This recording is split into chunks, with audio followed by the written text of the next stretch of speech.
Après ces années à Johannesburg, Nelson Mandela devient pleinement conscient des injustices du système de l'apartheid. Il comprend que pour changer les choses, il doit s'engager activement en politique et mobiliser son peuple. En 1944, Mandela rejoint le Congrès national africain, l'ANC.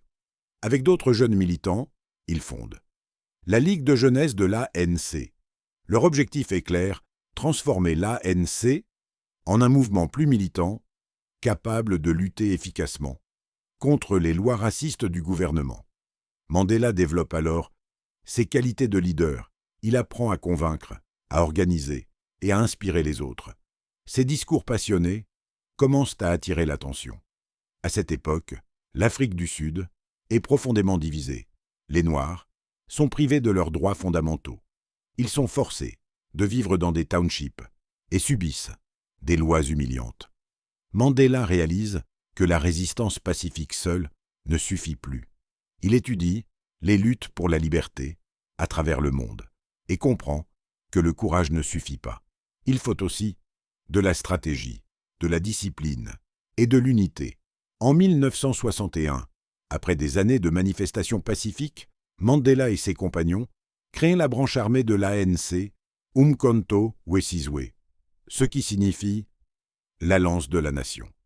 Le but n'est pas de semer le chaos, mais de combattre un système injuste, de manière stratégique et ciblée. Mandela devient l'un des principaux leaders du mouvement. Il planifie des actions contre des infrastructures gouvernementales, pour montrer que la résistance est possible. Mais le gouvernement sud-africain réagit avec force. La répression s'intensifie. Les militants sont surveillés, arrêtés, emprisonnés. La peur s'installe. Mais Mandela ne recule pas. En 1962, il est arrêté pour avoir quitté le pays sans autorisation et pour ses activités politiques. Il est jugé, emprisonné. Mais sa détermination ne faiblit pas. 2 ans plus tard, il fait face au procès de Rivonia, un procès historique qui va marquer le monde. Lors de ce procès, Mandela prononce un discours inoubliable. « Je suis prêt à mourir pour cet idéal de liberté ». Ces mots résonnent dans le monde entier et font de lui un symbole de courage et de résistance face à l'oppression.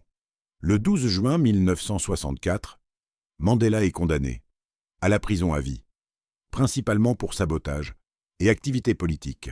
Il est envoyé sur l'île-prison de Robben Island. Là commence une nouvelle épreuve. Pendant ces années, Mandela endure des conditions extrêmement difficiles. Une petite cellule, froide et austère. Des travaux forcés. Chaque jour, une surveillance constante et de nombreuses privations. Mais malgré tout cela, il ne perd jamais sa dignité, ni son engagement pour la liberté. Même derrière les barreaux, il continue d'étudier, de réfléchir et de préparer l'avenir. Dans le silence de sa cellule, il développe une force intérieure que rien ne peut briser. Chaque épreuve devient une leçon. Chaque jour renforce sa détermination.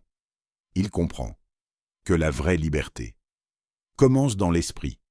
Privé de liberté physique, il libère son esprit.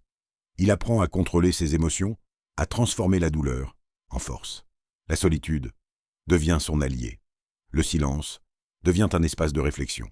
Il observe, il écoute, il apprend des autres prisonniers, il construit des liens, même dans l'adversité.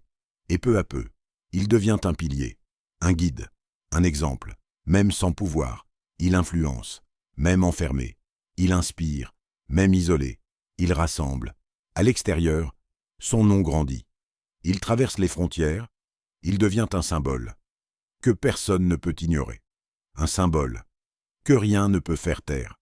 Il devient un symbole mondial de la lutte contre l'apartheid.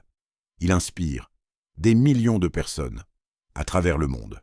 Chaque sacrifice, chaque décision, chaque moment de résistance contribue à construire la légende de Nelson Mandela. Pour découvrir comment Mandela va survivre à 27 ans de prison, devenir un symbole mondial et préparer la libération de l'Afrique du Sud, abonne-toi. Et ne manque pas la partie 3.